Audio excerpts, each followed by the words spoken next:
and welcome. I'm Lunar. Today I'm going to read a story about Beauty and the Beast. Once upon a time, a quiet village bordered by whispering woods lived a young woman named Belle. She was known for her kindness, her cheerful mind, and the way she was always had her nose in a book. Though many in the village found her strange, Belle never mind. She believed there was more to the world than what lay beyond the cobblestone streets. Belle lived with her father Maurice, an inventor with brilliant ideas and occasionally disastrous results. One morning, Maurice set off on a journey to present his latest invention in a nearby town. He promised to bring Belle a single rose, her only request. But the forest was wild that night. A sudden storm blew in, twisting the path until Maurice found himself lost. Seeking shelter, he stumbled upon an enormous castle hidden behind iron gates and snow-laden trees. The place looked abandoned, yet the door opened as if welcoming him inside. A grand feast was laid out, still warm, too weary to question it. Maurice warmed himself with the fire, and prepared to leave, only to notice a magnificent rose garden growing in the moonlight. Remembering Belle's request, he plucked one rose. The moment the steam snapped, a roar echoed across the courtyard.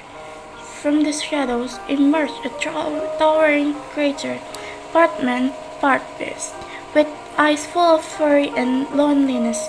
"You dare steal from me?" The beast growled.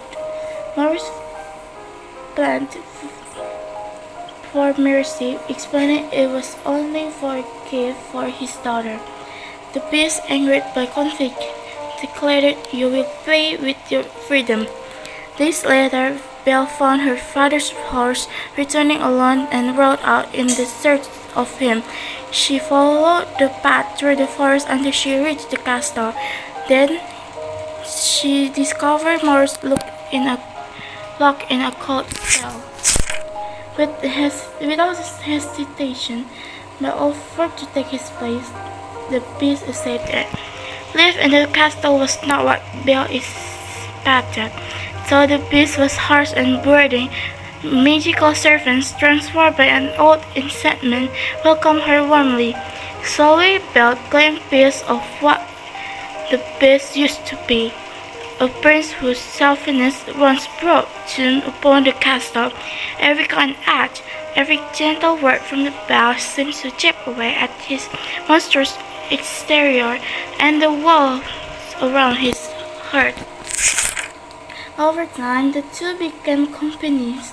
They read by the fire, walked through the rose garden, and shared quiet evenings in the enchanted house. Belle began to see the courage and tenderness buried beneath his fear.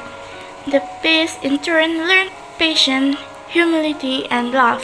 One night, Belle looked in the magic mirror the beast had given her and saw her father ill and alone. She began to go to him, and so it broke his heart. The beast let her go. Belle returned home, but the news about the beast reached to the villagers, who twisted to tell into something terrifying. Led by the jealous hunter who wanted Belle for himself, the villagers marched to the castle with torches and weapons. Belle raced after them. She arrived just as the beast was defending his home. She ran to him, tears falling freely. "Please," she whispered, "you can't leave me. I love you." As her words touched her ears, the last rose petal in the castle encampment floated upward. Light burst around them, swirling like a gold wind. Before Belle's eyes, the beast transformed back into the prince he once was, gentler, wiser, and shaped by her compassion. The castle awakened, world brightened, magic faded, and the servants returned to their human form. The prince offered Belle his hand, not in command but in hope. She took it, and so Belle and the prince began a life built not on appearance but on understanding, kindness, and a love that had changed them both. And they lived happily and bravely ever after. The end.